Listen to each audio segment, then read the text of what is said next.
Ngayon naman ay makakasama natin ang isang inspirasyon sa larangan ng pagsusulong ng karapatan at pantay-pantay na trato para sa lahat ng kasarian.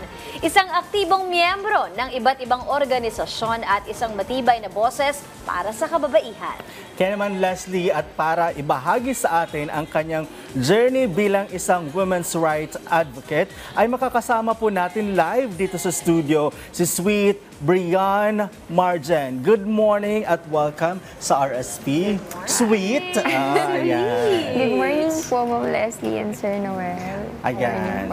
Sweet, bilang isang aktibong miyembro ng iba't ibang organisasyon, paano mo nakikita ang kahalagahan ng pagiging inclusive sa mga gender issues sa ating lipunan? Ayan. Thank you for that question po. Marami na tayong naririnig na issues about gender-based violence and discrimination kahit saan. Sa school, sa workplace, sa bahay. No? And ang sakit marinig mo sa bahay kasi di ba lahat ng lessons na natututunan natin, it all starts sa bahay. So, yun, masakit at nakakalungkot pakinggan yun. And then, anyway, kailangan natin maging inclusive in all communities kasi yun nga, rampant yung discrimination and gender-based violence. And with that, kailangan natin na isulong yung karapatan ng bawat gender kasi hindi na natin hahayaan na lahat ng gender may takot sila in pangamba sa sarili nilang community. Ayan. So, ilang taon ka na nga, Sweet? 22 years Ayan, old. ang bata pa niya, di ba? So, bilang isang kabataang leader, paano mo ginagamit ang karanasan mo sa mga organisasyon para hikayatin ang ibang kababaihan na ipaglaban ang kanilang karapatan at maging mas aktibo sa pagbabago?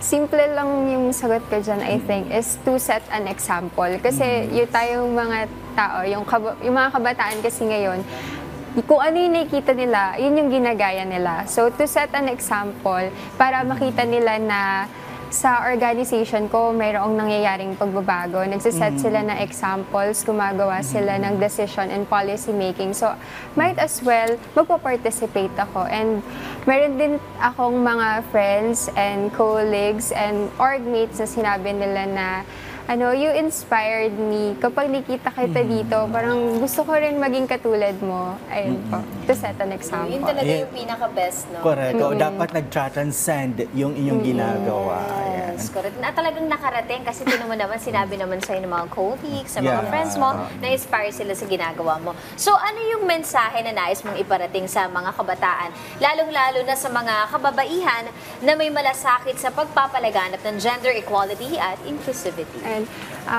Tuloy lang sa sa advocacy natin to promote women empowerment kasi malayo pa and malawak pa yung kailangan natin lakbayin to promote gender equality. And ang message natin other dun sa kababaihan, sa government natin and sa mga local government unit, no, sa mga barangay, sa communities, na magkaroon ng inclusive governance kung saan mapapakinggan lahat ng gender, lahat ng sectors, na isama sila sa decision making and policy making. Kasi recently nagkaroon ng Pride celebration sa school namin sa Bulacan State University. Tapos ayun, yung Pride celebration na yon, it is a protest, of course, other than celebration, more than that. And then ginamit nilang avenue yon para mapakinggan sila ng administration. So kung sa may mga individual na nagsusulong ng advocacy, ano pa kaya yung kapag organization na kayo, di ba, mas maraming boses yung mapapakinggan. Ayan. So, marami pa sana tayong gustong malaman tungkol sa advocacy niya, but we have a very limited time. Pero maraming salamat sa pagpapaunlak mo sa amin sa inyong oras, Sweet Brian Margen. Ayan. Maraming salamat. Thank you so much.